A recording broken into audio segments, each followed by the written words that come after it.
I wish I could turn back time, but I can't. My name is Jody, and this is a story about Angel. When we were teens, Angel and I were really close. We didn't do everything normal teens did or talked about. We were already drinking, trying drugs, hanging with older boys. We didn't think about any consequences or how our lives would turn out when we were older. All we cared about was getting away from our problems at home and getting out and having fun.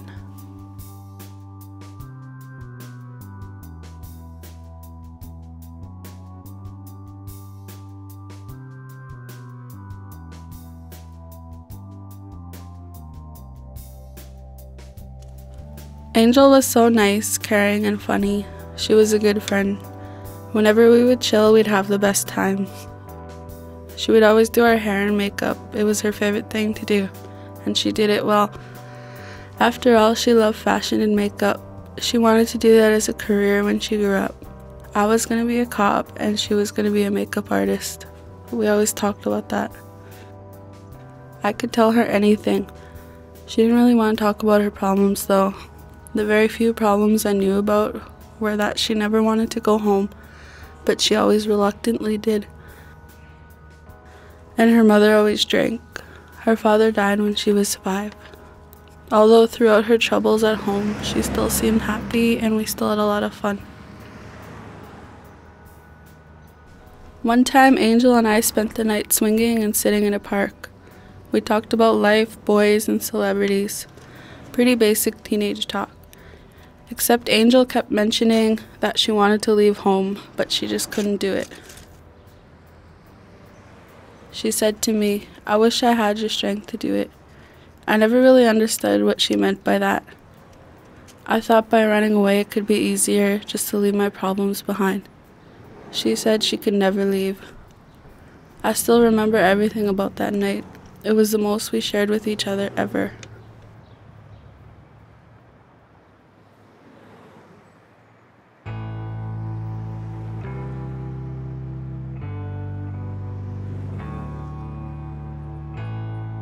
Later on, I moved away and we drifted apart.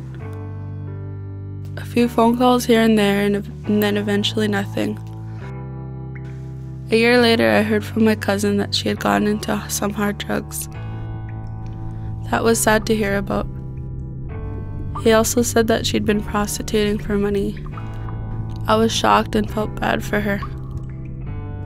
I wanted to get a hold of her and talk to her. I didn't like what I heard.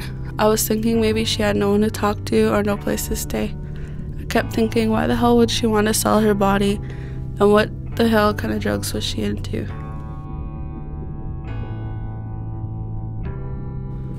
That was the last time I heard about her, until I heard she went missing. I always kept an eye out for her. Felt helpless because I knew nothing about who she hung around with at the time, or the life she lived now. I wondered and worried about her. Months went by and no one seen her or heard from her.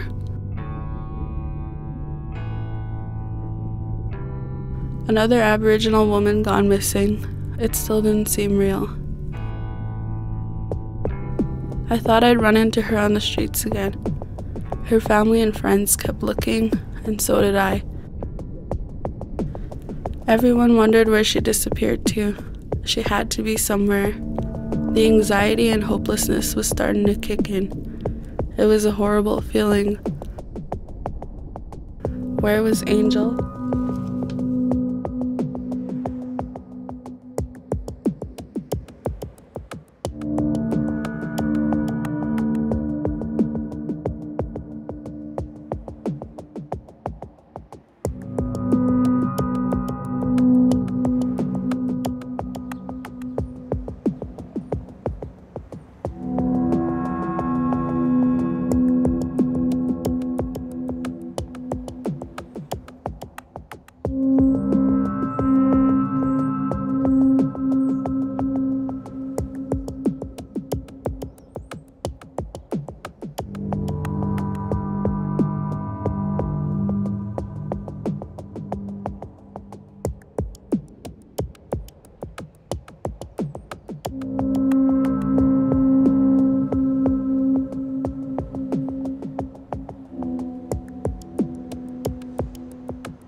And then one day, awful news. I found out her body was found in the river. I'm still shocked to this day. I wish I could see her one more time. I wish I could talk to her and tell her I miss her and she didn't have to live like that. I wish she had help. It could happen to anybody. Misery is cold. Misery tears at your heart and soul. You try avoiding pain, pushing it all away to the back of your mind. How long can you hide the tears and pain before it consumes you? Why can't you just let go and leave it all behind? Memories seem to guide your heart into pain's tight grasp. Sometimes you can't breathe when you think of it all again. God, there must be better days beyond this rain. The fog seems too thick to find hope. Where did it go wrong, and why can't things be better? Where's the strength to pull through? The suffering is deep. Your mind is a bag of shit. Your tears are stinging pelts of hard ice. You hate, you burn with madness, you ache with sadness. You thought you could push it away forever, but there it stands, all your burdens in front of you. Never ending it seems, never leaving you alone. There's gotta be more to life.